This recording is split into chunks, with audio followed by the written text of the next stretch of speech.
Matthew, Matt. Hello. You've been playing Forza 7. We have Ben here. How is Hello. it? What's it like? Um, probably the best way to explain it is probably more of Forza. It's more of Forza 6.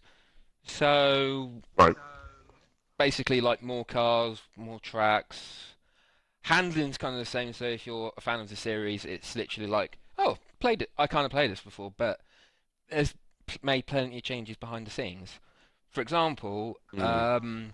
they've taken some things from Forza Horizon 3. So like in Forza 6, they're all organising their own car class. You know, like X, P, R, S, A, B, C, D, E.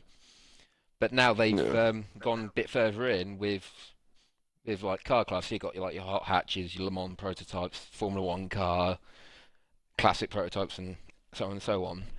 And Mm. another thing is homologation, which, if to allow to Right. explain it, it has its own set of rules in it. So like, you can't go above a, you know, sort of tire type, tire width, horsepower, and performance index points. So it It's quite good. it adds a kind of, kind of brings the field closer, makes racing a bit more competitive.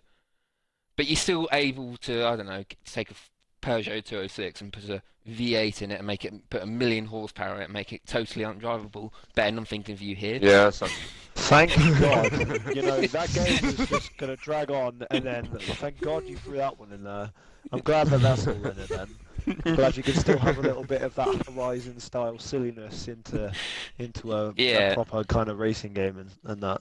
yeah, you can still No, yeah, make because the decent. your last yeah, because we had Horizon 3, and that was very much like put a put like a V8 in a Fiat 500 and go for the hills. So yeah. is there that kind of fun with the new one, or is it a bit more serious, like the old Forzas and the old sort of Gran Turismos? I'd say it's probably more serious compared to Forza Horizon 3, but but in some way you can still make your Fiat 500 with a V8 engine. So I think it was Still Peppa have Pig that paint little on the bit side, of wasn't Horizon fun element into it. Well, that's it? alright. Yeah.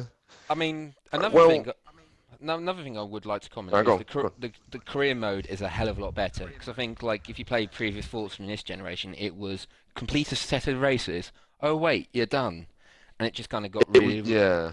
repetitive. This time round, you've got like you have to go through championships. So like as I mentioned before, like the car classes like hot hatches, Le Mans prototypes, and so on, and you work your way up.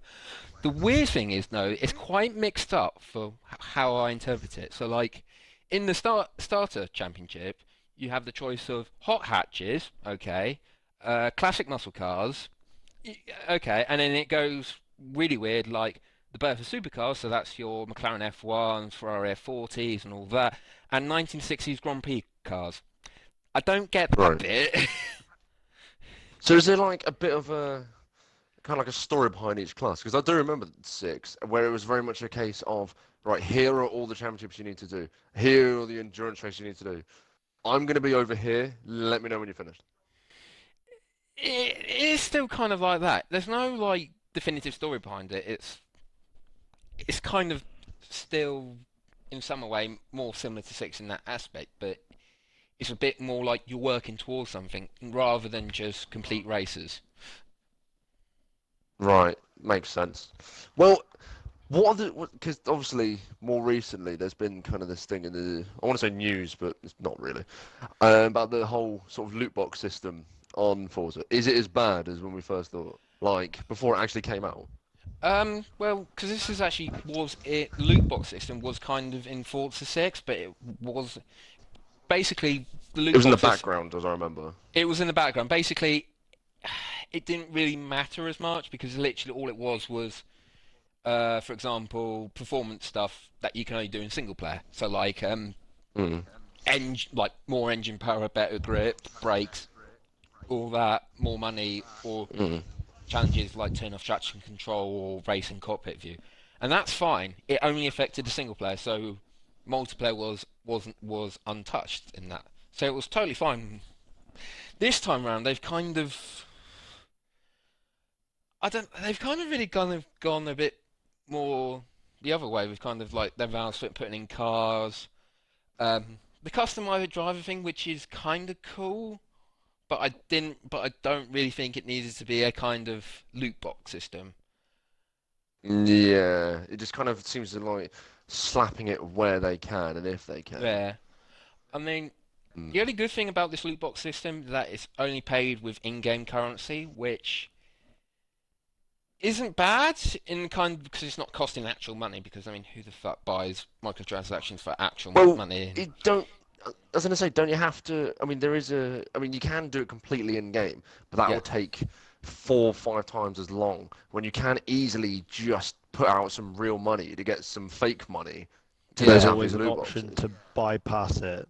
Yeah, to always Yeah, bypass the harder route. There's always that leverage yeah. to spend money and make things easier for yourself. But Mm, in some ways, as long as the loot boxes are kind of like or the loot system is kind of uh, benefiting you and the way that your car performs, as well as just being cosmetic, then they'll see a reason to spend that money, won't they? mm. mm.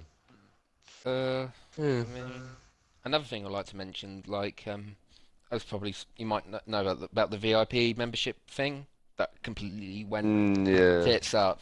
South. Yeah. South, well, south tits down then. Mm. It's down, brilliant. It's Fucking love down. it. Yeah. Okay. Go on. Sorry, I quite enjoyed that line. Anyway, yeah, basically in previous games it gave you unique events and a couple of cars that you wouldn't be able to buy if you had the standard bog standard versions, and that was fine. It kind Mm. of made it a bit more worth it. But this time around, and also they had a hunt like you earn double credits for every race you did, which is great. With the new one, however, they've scrapped that, so you only pick up mods that you were able to win double credits for like 5 times for 5 races per Mm. card, which is a bit, like why? And it was a bit missold. Yeah, it, it seems like a bit pointless dressing, just slapping it in just for the sake of it. Yeah, it was very pointless dressing. But Mm. All right, uh, Matt. Well, Matt. Well, because I'm very conscious about time. Where will your review be online? Tell me. Tell everyone. Tell Ben. well then, Yes, well, tell me, Matt. are we on the new website or the website now? Because we're going for a change, aren't we? Depending on when this review goes up, um, is depending on my answer. So I will go let's. for. I'll go for So now. give Well, both. I'll give up. Pick and choose. You can try and find my review somewhere. Well, if you want to look at my review, it will be up on xnevergaming.co.uk. Got that But right. if the transfer goes over quick enough, If the transfer it'll goes, be xnvr.co.uk. yeah, that one. Just saying. Yeah. And if you want to follow me on Twitter, you can follow me at Mr_Clemens22. If you want to follow Darren on Twitter, that will be at XNVR Yep. Darren. VR. Got that? And Yeah, Ben, and Ben doesn't have it as far as I'm aware, so you can Yeah, and send if you want Ben to love contact me, via me. then you can contact Darren, because, well, I can't be asked for all that bollocks, so yeah, just do that. yeah, and you can follow us on at XNVR official on Twitter and other social media sites. Facebook and Facebook. Insta. Yeah. Yeah. Yeah. Ah. Cheers. Yeah.